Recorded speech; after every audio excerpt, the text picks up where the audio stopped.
Hoy vamos a hablar de bioarte, los vínculos entre la epistemología, la estética, la historia de la biología y la filosofía como camino para producciones de este género y las consecuencias de su práctica.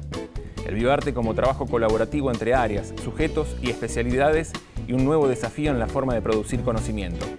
Pretendemos dar cuenta de los marcos teóricos, las tensiones y manifestaciones de la nutrida producción bioartística argentina y latinoamericana. Lucía Stubrin es doctora en Teoría e Historia de las Artes por la Universidad de Buenos Aires y licenciada en Comunicación Social por la Universidad Nacional de Entre Ríos. Autora del libro Bioarte, Poéticas de lo Viviente, editado en 2020 por Editorial Eudeva en conjunto con Ediciones UNL. Actualmente es profesora de Semiótica en la Universidad Nacional de Entre Ríos y Epistemología de las Artes Visuales en Universidad Nacional del Litoral. Lucía, antes que nada, bienvenida, gracias por prestarte a diálogos. Y quería empezar yendo directamente al meollo de la cuestión. ¿Cómo hiciste para estudiar 5 años comunicación social en la Universidad de Entre Ríos y terminar haciendo una tesis sobre bioarte y un libro sobre bioarte? ¿Cómo es el recorrido? ¿Cómo fue de Santa Fe a Paraná, de Paraná a Buenos Aires, Salamanca y otros lugares que fuiste recorriendo? Bueno, muchas gracias por la invitación, primero que nada. Y sí, la verdad es que es un recorrido extraño, pero bueno, tiene que ver con nuestra formación como comunicadores, que siempre fue de mucha impronta teórica y orientada hacia los procesos culturales. Y también una formación muy interdisciplinaria, ¿no? Creo que es una marca de nuestra carrera, de esa carrera, que por ahí nos hace tener miedo de cuál es nuestra identidad, cuál es nuestro rol o nuestra función. Y bueno, justamente esa inestabilidad fue para mí lo que más me ayudó a poder abrirme a investigar este tipo de objetos. Y bueno, fue a partir de la tesis de grado, yo me orienté hacia el estudio de las expresiones artísticas, de las instalaciones, que justamente eran géneros abiertos e interdisciplinarios dentro del campo de las artes. Y bueno, en ese primer acercamiento a la investigación encontré obras de bioarte, como la de Eduardo Kac, que vimos al principio, la de la coneja Alba, que es como muy emblemática, y no entendía, decía como una obra así, es una obra de arte, pero es un ser viviente y está transformado genéticamente por un artista y no por un científico. ¿Cómo puede ser? Esto no es ético. Bueno, hay un montón de preguntas que en ese momento, bueno, no eran parte de mi tesis, pero que quedaron para un futuro proyecto de investigación de doctorado. Y bueno, y ahí hago el salto a Buenos Aires, me fui mi directora Claudia Cosa, que también era maestra, era profesora en Paraná, me dirigió y bueno, y me acompañó durante todo el proceso. Y bueno, y ahí fuimos metiéndonos en el campo del bioarte, que en Argentina era algo que llamativamente teníamos muchos ejemplos, o sea, teníamos en ese momento, era el año 2010, y teníamos artistas. Parece el siglo pasado, el 2010. Sí, parece hace un montón. La investigación se hizo entre el 2010 y el 2015 y bueno, y Argentina tenía un laboratorio de bioarte en la Universidad Maimónides, por ejemplo. O sea, hay gente que está haciendo bioarte en Argentina y en Latinoamérica. O sea, no es algo que no existía y que vos No. Desde el 2005 creo que son los primeros, digamos, las primeras investigaciones sobre bioarte en Argentina datan más o menos del 2005. Y había en La Plata investigadores que estaban orientados a esto, y bueno, en el Germán y en la UBA también. Y bueno, sí, éramos bichos raros, no era algo común, todavía lo somos, pero en este último tiempo ha explotado muchísimo la producción de artistas en bioarte. De hecho, hay estudios de posgrado, hay maestrías dedicadas al abordaje y a la formación de artistas en estas disciplinas de cruce entre arte, ciencia y tecnología, porque es una deuda bastante grande de las carreras de grado y de las carreras terciarias de formación de artistas, el cruce con la ciencia y la tecnología. Es algo como bastante pendiente en la formación. Entonces, bueno, están empezando a aparecer muchas opciones de formación, de diplomaturas, de maestrías, de opciones para poder compensar, digamos, la formación en aquellos artistas que tengan este interés, esta curiosidad. Estamos hablando de bioarte, pero creo que nos falta definir, incluso me falta que me definas, ¿qué es el bioarte? Mira, ¿Cómo lo podemos definir? Porque entiendo que no es una definición que esté cerrada en sí. No es una definición que esté cerrada y bueno, todos los que nos dedicamos a teorizar un poco sobre el bioarte, siempre, digamos, concordamos en que no es un movimiento, no hay un manifiesto que organice el bioarte, como sí ha pasado en la historia del arte con otro tipo de géneros o líneas corrientes dentro del arte, sino que hay como mucha teorización también a partir de la práctica de los propios artistas. Es decir, como estos artistas tienen un perfil científico u orientado hacia la investigación, siendo o no científicos porque hay de todo, en sus inicios, que data más o menos de fines de los 90, encontramos muchos manifiestos donde, bueno, cada artista en función de su práctica, en función de las materialidades con las que trabajaba, exponía su definición de bioarte. Entonces ya de entrada, cuando uno inicia en la investigación, te encontrás con muchas versiones de la definición. Yo digo que es como un gran paraguas donde los artistas se inscriben para trabajar el concepto de vida y a explorar desde una mirada poética, pero atravesada por la tecnología, mayormente. Hay casos donde hay obras que son muy tecnológicas, si se quiere, donde hay una clara, digamos, hay un trabajo dentro del laboratorio con transgénesis, con manipulación genética, hay una formación del artista en biología molecular, digamos, hay como toda una apuesta en práctica de conocimientos propios de la ciencia, y hay artistas que trabajan por fuera del laboratorio, pero con los mismos procesos, porque también hay que decir que, digamos, la biotecnología, si bien hoy la asociamos con procesos de tecnología de punta, es una forma, digamos, de trabajo que viene del siglo XIX o incluso antes, digamos, que era algo donde digamos, la combinación genética se hacía de una manera muy artesanal, digamos, a partir de la combinación de semillas, digamos, haciendo reproducir semillas e injertos de una manera muy artesanal, que era un proceso muy lento, pero era la base, digamos, de este principio. El mismo injerto que haces en cualquier planta de jardín. Exacto, sí, o bueno, por ejemplo, la cerveza, la levadura, que es mucho más antigua, que es de la Edad Media, también es un proceso biotecnológico que... Sí, ese es un ejemplo que nos va a llegar a más personas.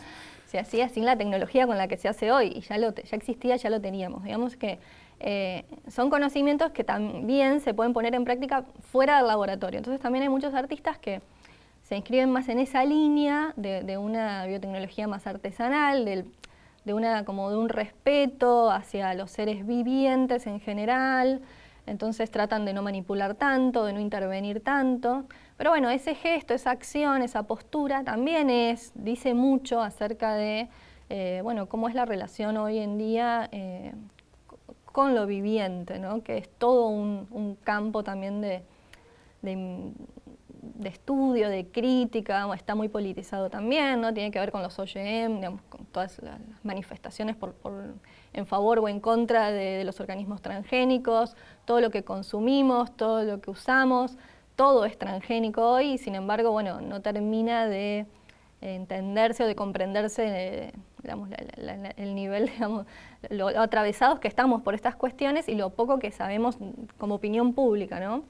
Entonces también los artistas hacen eso, se apropian de esta discusión, la sacan un poco del ámbito científico y manifiestan su posición. Walter Ong, un autor que hemos visto en la carrera, sí, decía que todo, bueno, no referido exactamente al bioarte, pero decía que todo esto es artificial, pero que el ser humano es artificial, la naturaleza del ser humano es ser artificial, o sea, intervenir sobre la naturaleza. Sí, por supuesto, o sea, desde que llegamos al mundo empezamos a intervenir y nos fuimos construyendo artificialmente en función de nuestras necesidades. De hecho, bueno, la palabra técnica, que tiene su origen, ¿no?, en la tecné griega, estaba asociada con la poiesis, con el arte. Eran sinónimos, no había división, no había distinción. Esto también es otra de las cosas que el bioarte cuestiona o de las cuales, desde el lugar desde donde se puede leer también el bioarte, ¿no? Como permite esta reunificación del campo del arte y de la ciencia y ubica, digamos, al hombre en una posición de, digamos, de apertura hacia todo tipo de conocimientos y también lo ubica como en pie de igualdad con los otros entes del planeta, ¿no? Porque también la biología molecular, cuando se descubre el ADN, cuando se descubre, digamos, que todos estamos hechos de alguna manera de ADN y que podemos hacer transferencias de ADN entre distintos tipos de seres vivientes, eso también fue como un golpe a filosóficamente, ¿no? Pero como un golpe al ego del ser humano de estar por encima del resto.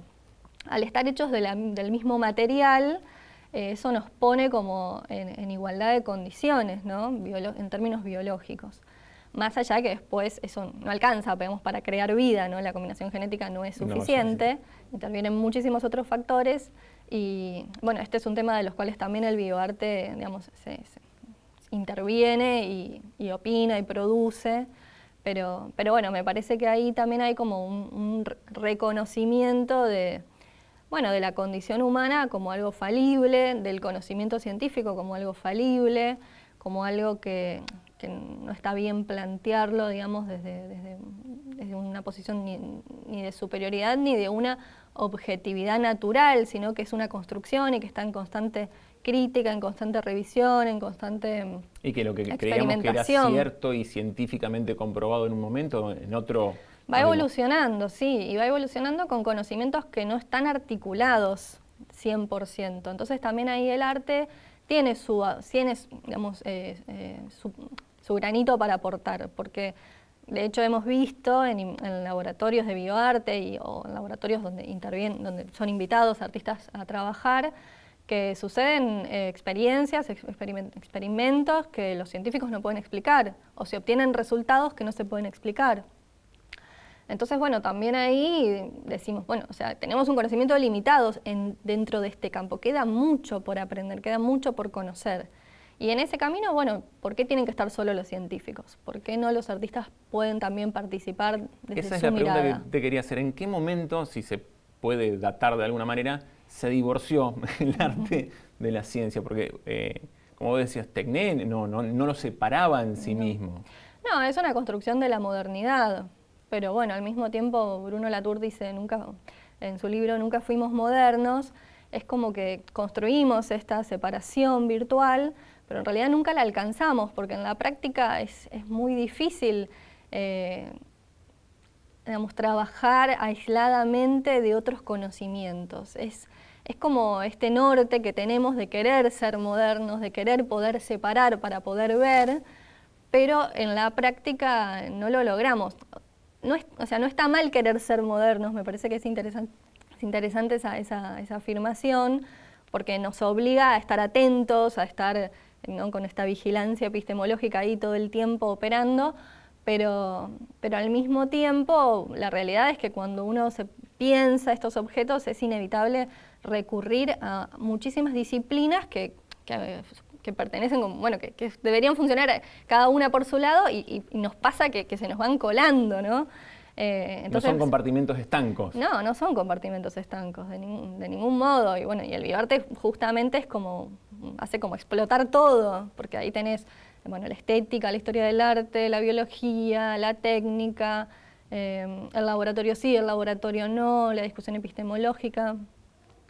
Pasa todo. Y esto también, o sea, uno lo puede traspolar a otros objetos de estudio también. Acá es como que se pone muy en evidencia. A mí me parece que eso también es lo Y aparte hay rico. una materialidad que es muy sensible, que es justamente los seres vivos. Sí, creo que eso también es muy polémico, es muy impactante para un espectador también que no está acostumbrado a seguir estas manifestaciones artísticas, que si bien desde mediados del siglo XX para acá, digamos, el arte fue incorporando materialidades del campo no artístico muchísimo, y géneros también, y fue experimentando desde la televisión, digamos, con nuevos medios, con la videocasetera, digamos, con el videoarte, con las instalaciones interactivas, donde el espectador entra en la obra, puede tocar, puede activar, puede, digamos, o happenings que también tenían como una impronta más teatral, de algo que empieza y termina, que no te lo puedes comprar, que no te lo puedes llevar a tu casa.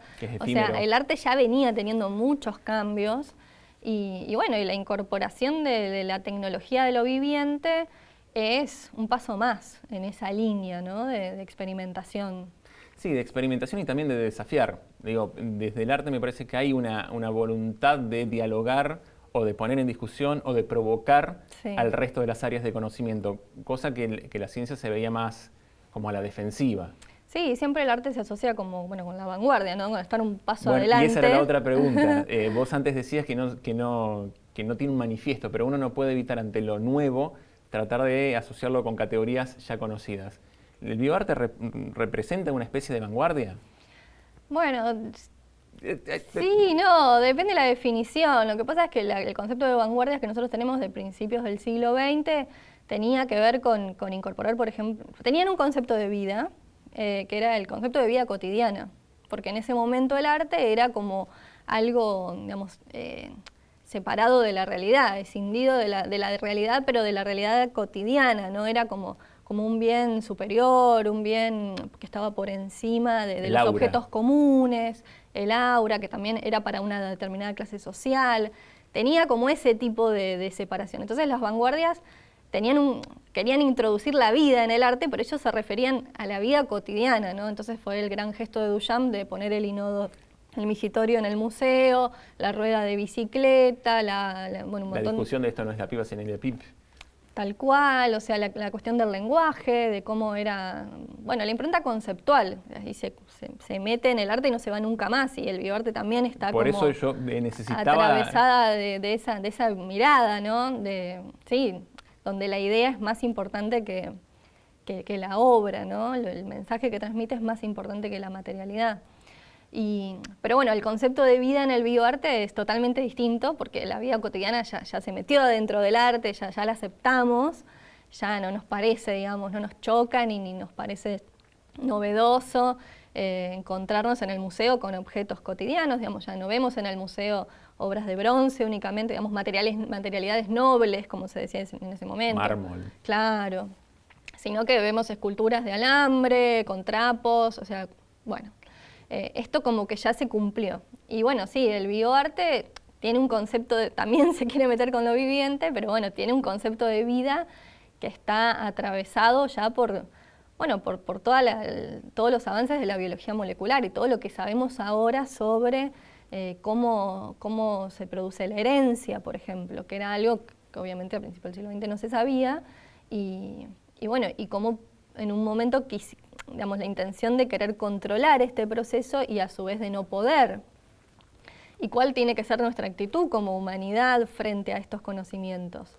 Entonces me parece que en ese sentido sí es un poco vanguardista, porque digamos, pone en escena estos temas que por ahí no están tan instalados en la esfera pública, ¿no? Me parece que eso es como algo muy importante, como uno también de los aportes del bioarte, de esto, como de involucrarnos a todos en temas que por ahí no estamos acostumbrados a discutir o de los cuales todavía no sabemos. Sí, poner en tela de juicio algo que todavía consideramos como sacro. Yo me acuerdo cuando hablábamos con vos antes de hacer esta entrevista que te decía, pero la misma pregunta te hiciste vos. ¿Hasta dónde llega la ética en esta manipulación de los seres vivos? Y bueno, es el último lugar sacro quizás que está que está desafiando esta disciplina artística. Sí, es no sé, un género. Este campo. Sí, es un campo en construcción todavía, pero sí, es un campo, es un género también con sus subgéneros.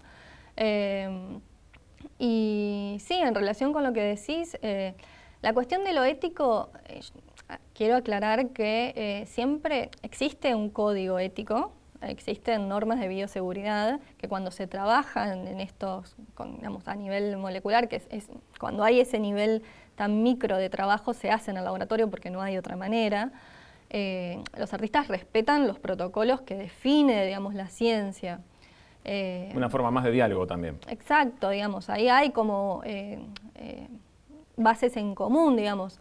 La cuestión es que los protocolos, lo que hacen los artistas muchas veces es ponerlos a jugar de una manera desinteresada o con otro objetivo, que no es el objetivo epistemológico de una investigación científica, donde sabemos que en general hay todo un equipo que trabaja en pos de esa investigación, ¿no? Dentro de la ciencia hay digamos, como un científico que baja una línea de investigación y luego tiene un conjunto de becarios que trabajan en pos de esa línea. Entonces nadie se mueve de esos protocolos y lo que se hace es ir probando y ir experimentando, pero dentro de ese... Controlando variables. Exacto.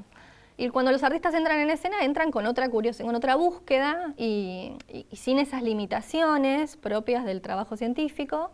Y bueno, y ahí es donde se producen, digamos, esto que te decía yo, por ahí resultados que no se pueden explicar. Pero siempre se respetan los protocolos, ¿no? Esto es así.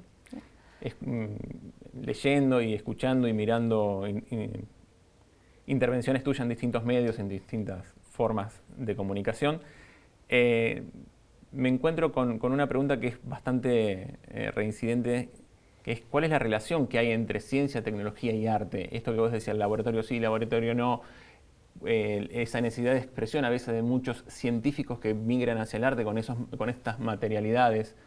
¿Cómo convive el artista que se mete al laboratorio? ¿Cómo es un laboratorio de bioarte? Mencionabas la Universidad de Maimónides.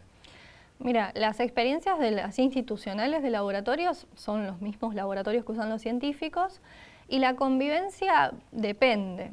Depende, digamos, la apertura que tengan los actores involucrados para trabajar en colaboración. A veces se dan unas combinaciones muy buenas, muy productivas, muy armoniosas, y a veces se dan tiranteses propias de, sobre todo, algunas cosas que pasan, por ejemplo, cuando no hay suficientes recursos, ¿no? Esta cuestión de tener mucha conciencia del gasto que supone, digamos, de la economía de recursos. Exacto, entonces ahí, es como que la parte científica siempre está muy atenta a que el artista no esté, digamos, desperdiciando. En la mirada del científico. En la mirada del científico, entonces ahí se producen tensiones. También a veces el científico se sorprende porque cuando dicen, va a venir un artista a trabajar, piensan que va a ir un violinista a trabajar o que va a ir un acuarelista a representar el laboratorio y de golpe se encuentra con un... los estereotipos, ¿no? Claro, el científico de bata blanca. Con un artista que viene a romper todo, ¿no? O a probar todo. Y a hacer preguntas y a plantear proyectos de investigación, o gente que ya tiene experiencia de haber hecho residencias en otros laboratorios y trae su conocimiento y se encuentran con un par, con una mirada distinta, pero es un par. Así que no, hay de todo, hay muchas experiencias y también hay laboratorios que son a partir del do it yourself o el biohacking, ¿no? Esta cuestión que tenemos de los conocimientos abiertos.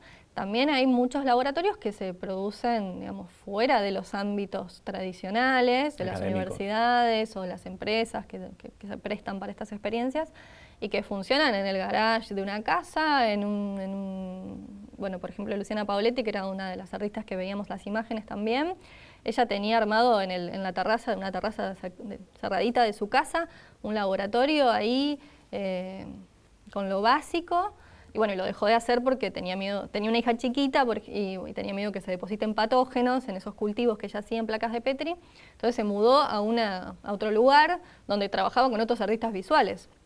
Y ella tenía su laboratorio ahí con su mechero donde esterilizaba, una cosa muy sencilla, pero por fuera del sistema, ¿no?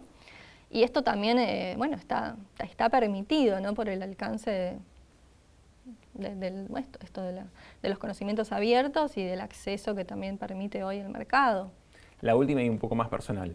¿Qué representa para vos, hoy la mencionabas, la coneja alba?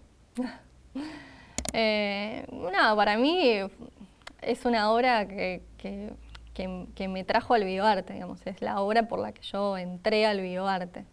La obra que me impactó, que me generó muchas preguntas y así que la quiero porque me trajo hasta acá, digamos. Pero es una obra muy polémica también, hay gente que no la quiere nada. Yo creo que es una obra importante, que es una obra emblemática, que es una obra que abrió un campo, que es polémica, pero que también forma parte de todo lo que vino después. Lucía, me quedan muchísimas más preguntas y muchísimo menos tiempo, así que cortamos acá. Te agradezco muchísimo una vez más que te hayas prestado a esto y la seguimos por otros lados porque esto no termina. Muchas gracias.